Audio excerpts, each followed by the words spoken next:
Kashakha wonrum sai inile maybe now problem ze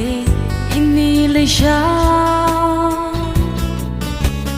coming to ni we bang lege shi ji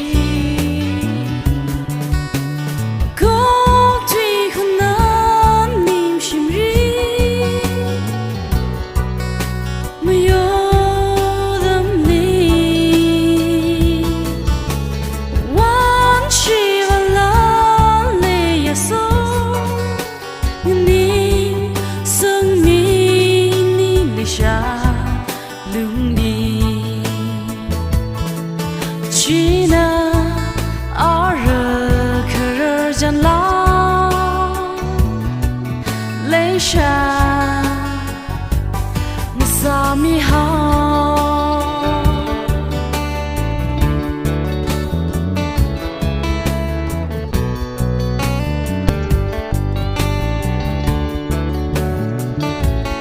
panin da iwi kayon kujung kle no we ka